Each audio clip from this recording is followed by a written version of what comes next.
while you're writing, you will have the tendency to go back and change stuff.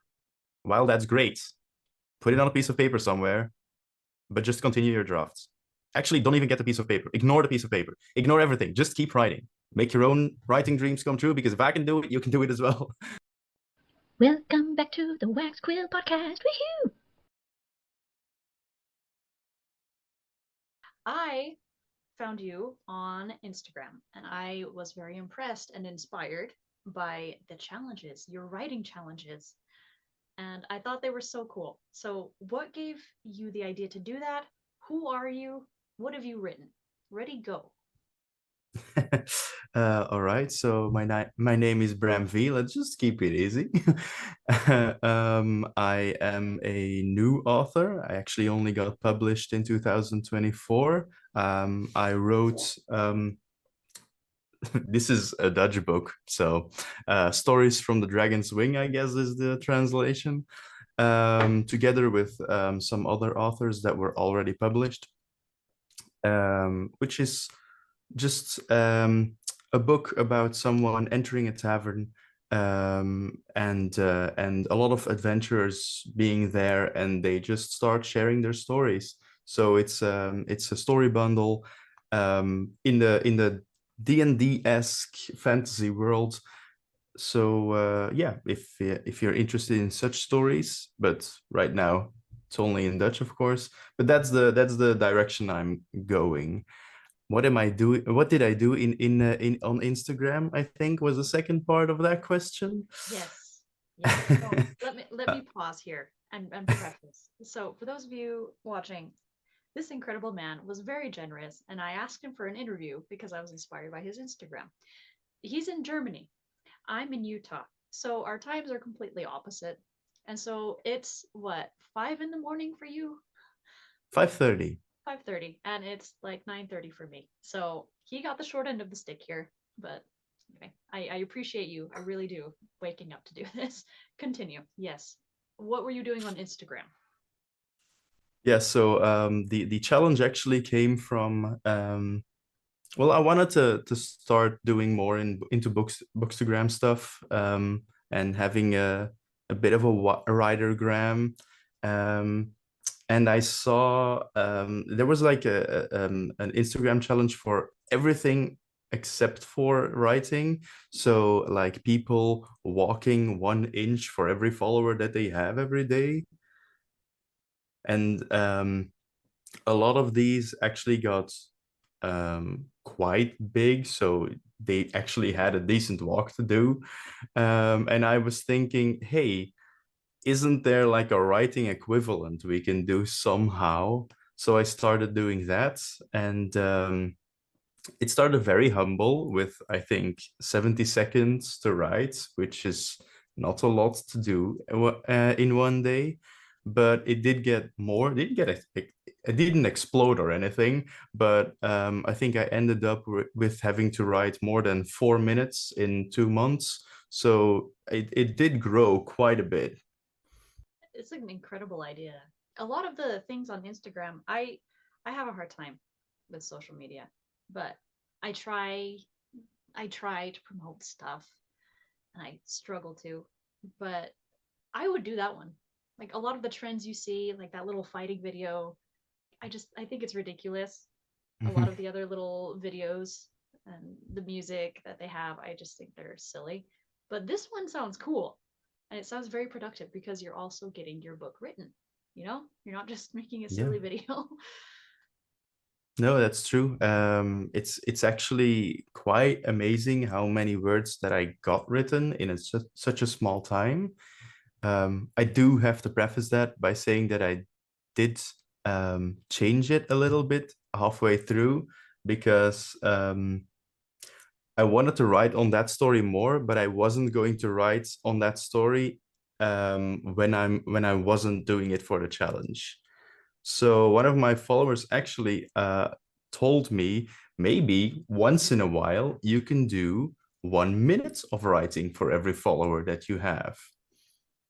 So I had two sessions, I think on day 30 and the very last day on day 61, where I wrote over 3 hours the first time and then over 4 hours the second time. So two really big writing sessions in that, and then just very, very small ones all through the other 2 months.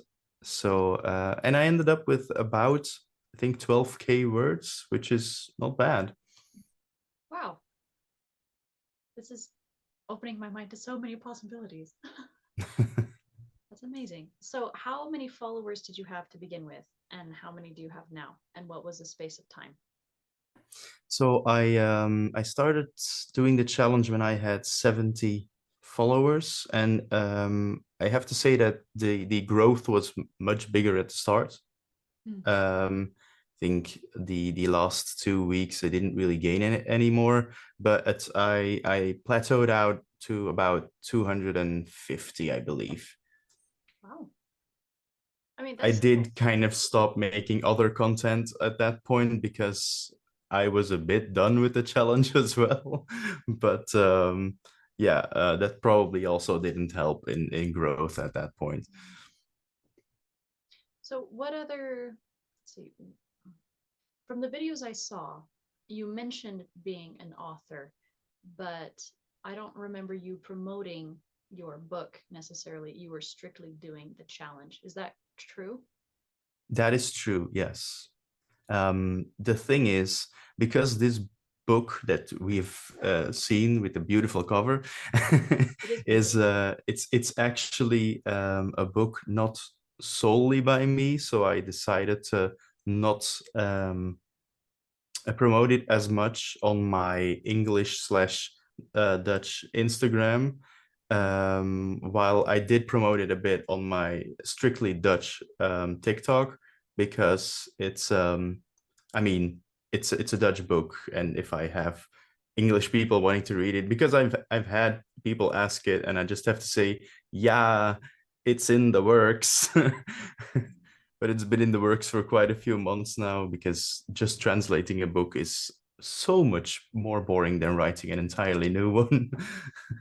Yeah, I've done that from English to Spanish.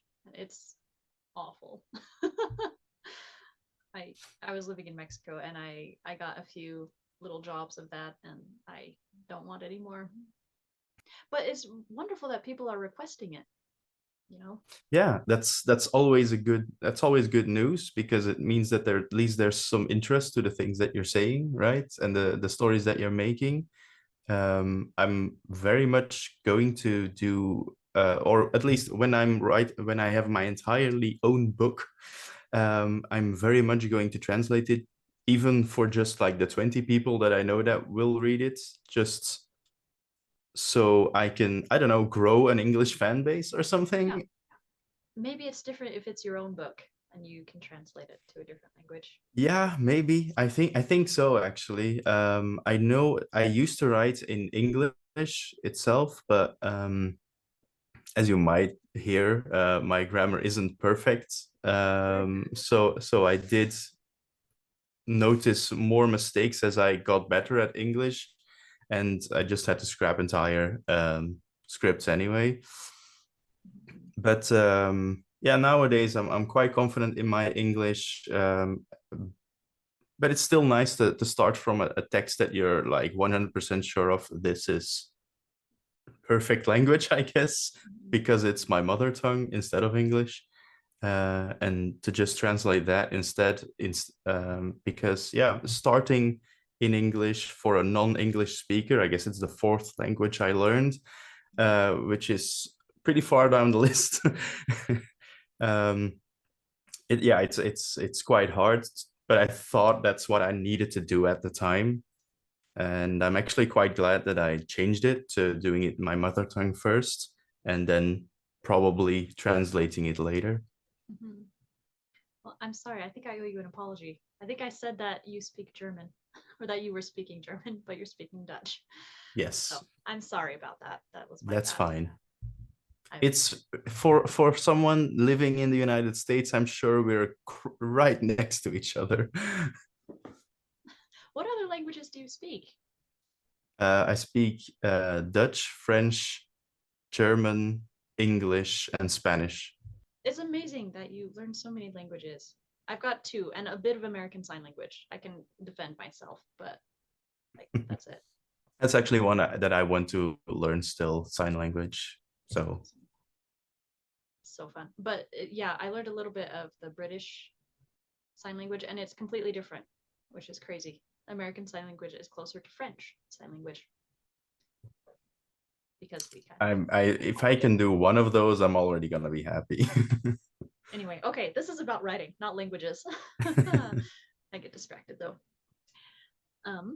Let's talk about your journey as a writer and an author. Okay. How, let's see, let's talk about your expectations as a writer versus the reality as an author. Okay. So I've always been writing. From a very young age, I believe it was I was about 10 when I was writing in the middle of class, that my teacher said, hey, if you want me to correct everything that you're writing, just ask me. It's very nice that you're doing that. And I'm very happy that you do it after your exercises are completed. But that was I started out with like Harry Potter fan fiction, I guess, putting myself in there. I think a lot of people did that at the time. And I've just been writing for fun. I wrote some scripts also during class, by the way. I wrote like 200 pages of books somewhere along the way, but I never really took it seriously because everybody says that you shouldn't take it too seriously because maybe you've heard people say this, it's not a real career. And something happened in the last year, I guess, where this eventually came from. Some writers were looking for, well, actually one writer, Eva Linden, was looking for people to write a story bundle with. So she was asking around and then asking us to put in some of our work. And she's actually, well, I know her. I was at her wedding, but I don't know her that well. I was actually there for her husband because he used to be my best friend in kindergarten and up. Yeah, it was very nice of them to invite me, I guess, because I hadn't seen them in quite a while. So I got on that list kind of by accident to join in.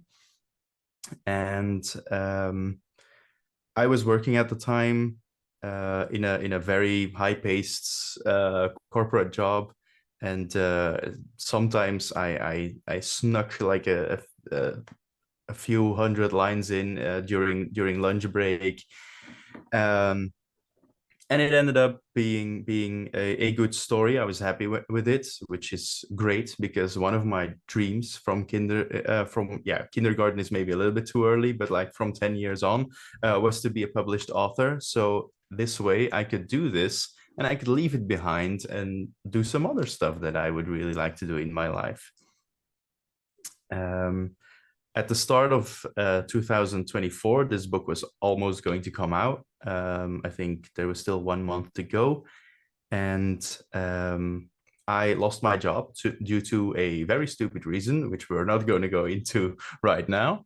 And I was a bit lost for a while. People do tend to do that.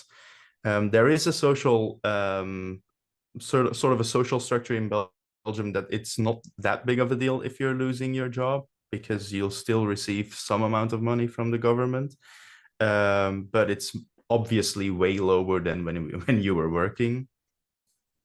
And then the book came out, and so I could actually just spend my time talking to people about the book and going to conventions talking about the book. And at that point, I decided I'm going to increase my follower size on Instagram and become a Bookstagram page. which like a month of doing that, I actually really liked people being excited for me and buying my book and talking to me about the book and the story that I had written inside of it.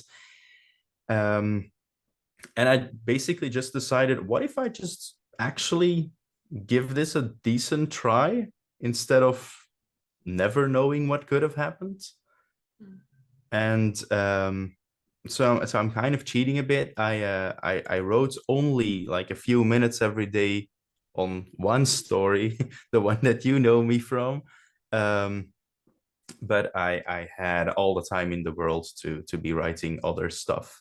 Mm. So right now I'm actually looking at possibly by the end of the year having my own book, completely mine, come out. So that's very exciting. And that's where I am in the writer's journey right now. That's amazing.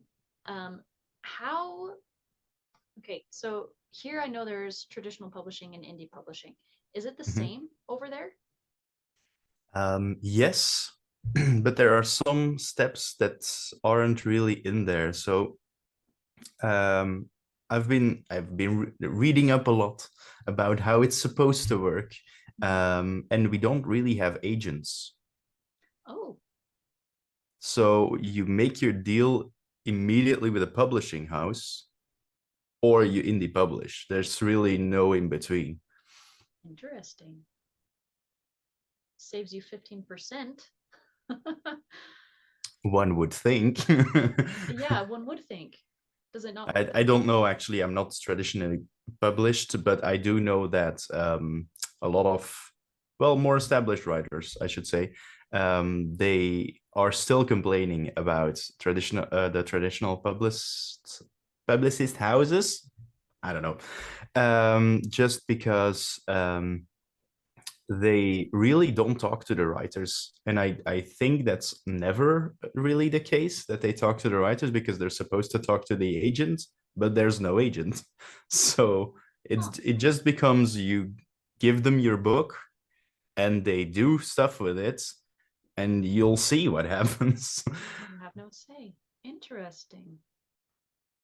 I'm assuming you have some say, and the bigger you get, you do, you'll have more say. But that's the stories that I'm hearing from people who have written like 5 6 complete novels and published them. So Um, Publishers over there, we talked a little bit about translating your book. Do publishers over there translate it and do they publish it in different languages? they don't, I mean, I say that, but first of all, they look, is this working in this market? So is it working in this language in this market? And maybe if it works very, very well, they might look into it. But I've not gotten to that point yet. So what was your publishing process like? Especially because you had other authors, right? You had other Yes. people working on this book with you. How did that go? Well, actually, so um, the writer that started it all, Eva Linden, she had already published 6 other books, I believe. Some of them were traditionally published. Some of them were indie published. Most of them were indie published. I think it was like 2 to 4 ratio, something along that. Um, and she was immediately saying, we're just gonna indie publish it. She wasn't actually expecting a lot from it. She just wanted to get people writing, which is the entire start of this book, actually. Get people writing. And then she saw how good the book was turning out to be, because she hadn't expected such good stories, I guess, which is a little insulting if you ask me. Uh, and she was like, I know that me and her were looking for an English publisher to maybe immediately also go onto the British market, I should say, not the American market, but the British market. because she believed in this book so heavily, um, we still are only published in Dutch because it's not translated. So you kind of need to be translated before you can go there. But um, in Netherlands and Belgium, it's only indie published. So she knew some people who were going to be able to print it nicely, but still at a good cost, because with something like this, it was a bit of a risk. So it needed to be very cost effective to make sure that people could, well, earn something from it. She paid all of the costs up front, and we kind of just paid whatever books we bought off of her to sell ourselves. So that's very nice of her. Yeah. And in the end, I did get a decent profit off of it. I don't know if everybody did, but it's kind of sell I you the energy that you put in to sell these books is what you're getting out of it. How did you guys get that cover? Because it is gorgeous. One of these writers actually uses a lot of, or he's like a wizard with AI art. So it actually says in the book this cover was made using AI art. And he's so good at it that he actually makes fantastic and beautiful things with it. We do make that disclaimer in the book that it's made with AI art. But the way that he does it is like an art form in itself. Like normally, I'm only starting out with AI art, so I can make like references to something. Like, okay, I want something like this. All right, I like this picture. Now my MC looks like this, I guess. This is what I did with the Instagram challenge. Um, I kind of wanted to know, okay, how is she going to look like in my head? So I made a reference in AI art, and that's about the max I can do. But he's it's literally, well, I don't think it's his job actually, but he could make it his job. It's basically a new art form, making not just art with AI art, but like really molding it into something that looks amazing, and he does that very, very well. Good for him. That's amazing. I've tried some AI art, and it's none of it has turned out very well for me. But I think it's one of those things. It's like anything. If you practice it, you study it, you try different things, and you'll, with practice comes perfection. And clearly, he's been working on it for a long time. Yeah, I know there's like a lot of negative feelings towards AI art, but and I understand it if you just like type in a few sentences and it's going to be that way, but he almost codes the entire thing, so it's really different. I feel, for what he does to what most of the people actually being scrutinized for using AI art do. Well, I think, see, it's funny. So, okay, I'm going off on a tangent. I had a job recently, the job that I most recently lost right before moving back to the US with two kids. Like, it was a disaster. But um, I was copywriting for millionaires. So I earned good money. And then they were like, okay, we don't need you anymore. And then looking back, because I would write copy, so I watched some of the things, well, I read some of the things that I would have written, and you can kind of tell it's, interesting word choice there. So I was replaced by AI, but I'm not very bitter about that. It's just become, hmm, it's not so much a competition, because I think we're used to seeing things as a competition, but it is a tool for sure. Hmm. And people who learn how to use it well, it's going to become like anything else. The ballpoint pen used to be cheating, right? The internet used to be cheating. Typing and printing things. The printing press used to be cheating. Well, AI is just another one of those. And the people who learn how to use it very effectively are going to be moving forward. People who kind of cheat using it, you can tell. And it's as we become more familiar with it, it'll be more obvious. For example, sorry, another tangent, kind of. I was at my mom's house and she had bought a puzzle, and it was an American eagle with a flag, Hmm. and it was weird. And I just kind of kept staring at it, and I realized, oh, this eagle has two beaks, it has two mouths, it has three wings, and it has four nostrils. So obviously this company like just made these AI images and had them printed on a puzzle, and the pieces were all the same. So it was one of those really like cheap puzzles. Yeah. I thought, okay, I purchased a different puzzle, beautiful, but you can tell it's AI just with the colors and everything, but it was well done. So, like anything else, even with AI, there will be those who use it efficiently and effectively and those who don't. And it's going to show.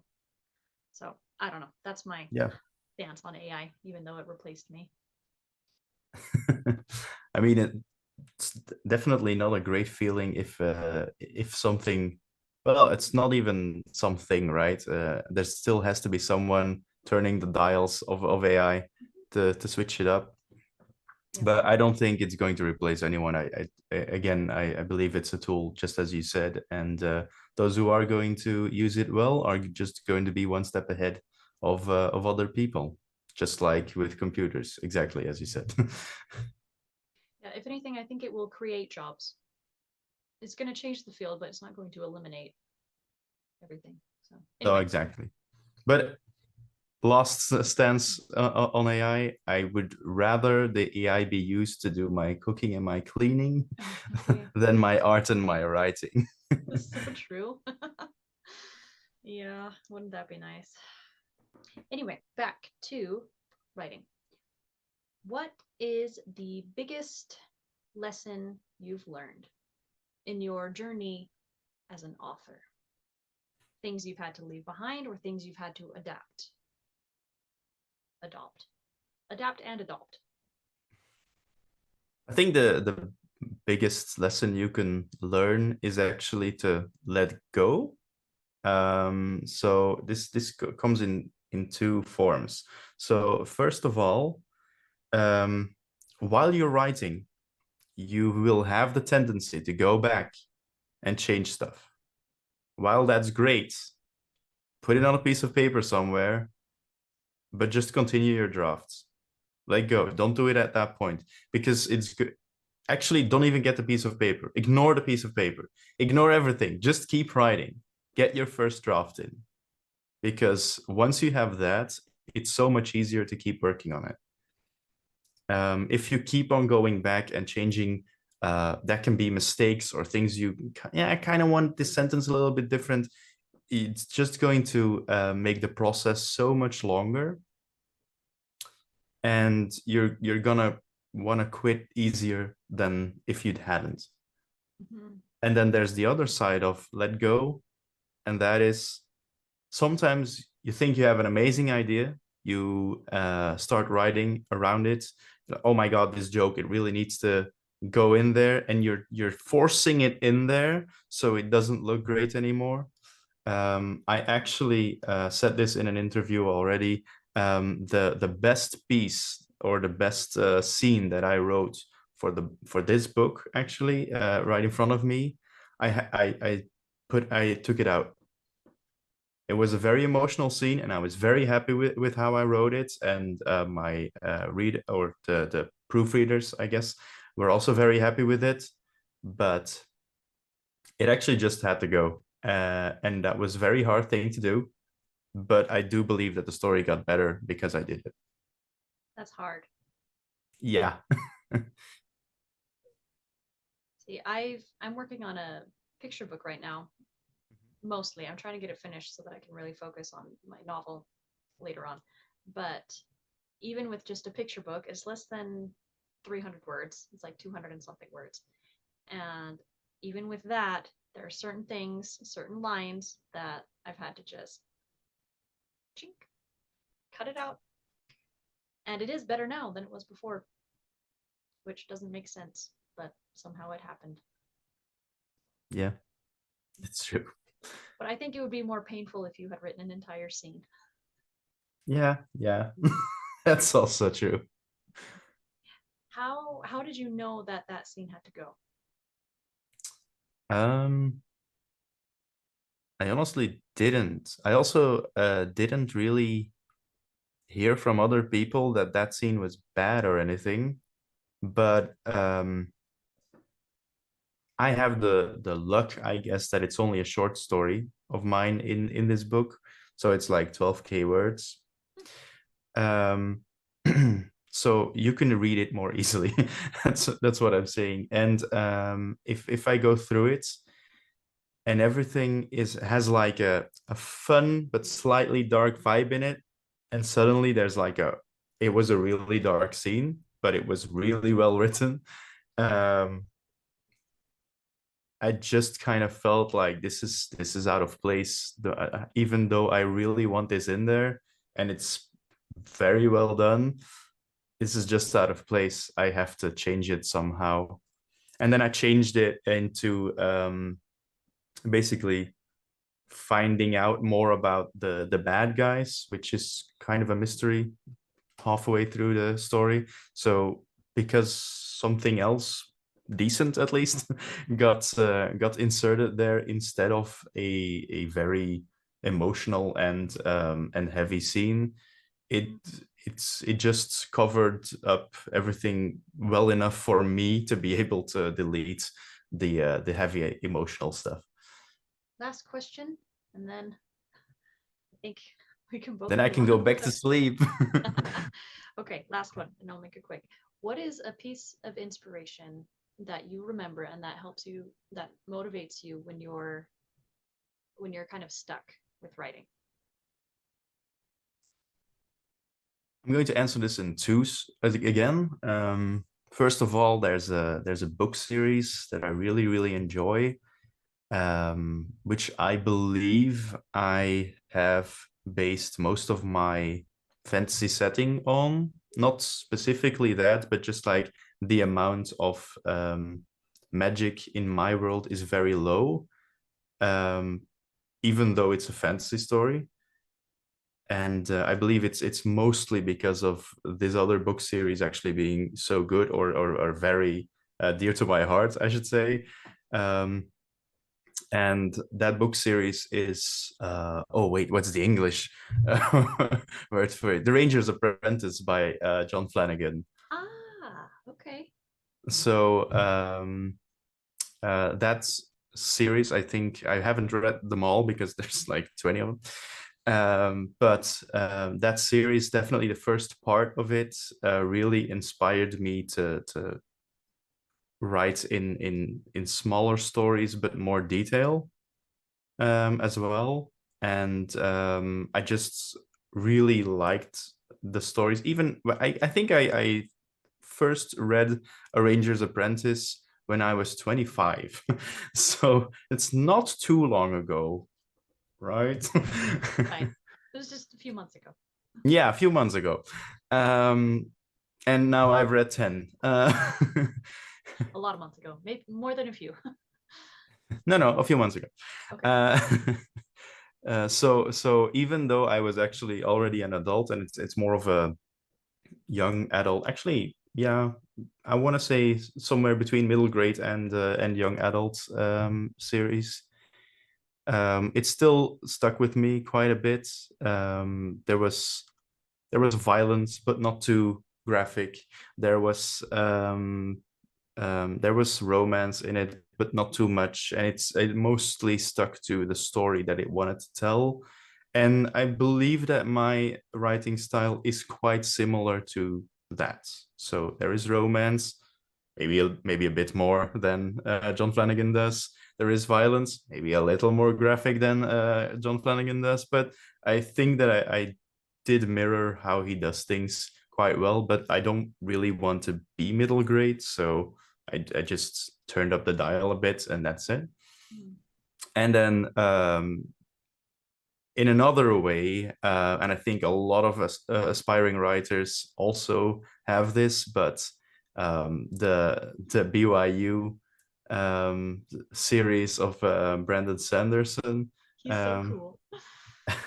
That was a great thing to see during COVID. I took notes like I was in class back then, and I actually started the first draft of the story that I'm probably finishing by the end of this year. Then, but I mean, yeah, life. People could go places again, so I also went places again, and the draft kind of stayed in my Google Docs, I guess, for some time. And yeah, but that also inspired me to do the things that maybe not he was doing, but like he also gives more than just what he's doing. So you can kind of find your own way in it. But that's an amazing thing to follow, I should say, when you're starting out to be a writer. Yeah, I agree 100% on that. 100%. Okay, thank you so much. And where can the people find you? On most things, I am just Bram V, which is BRAMVEE, which is now also my writer name. So IG and TikTok as well, but TikTok is in Dutch. So just Instagram is perfect. But mostly make your own writing dreams come true, because if I can do it, you can do it as well. Great advice. Okay, listeners, you've had it. This is for you. Now go write your book. Bye. Bye bye.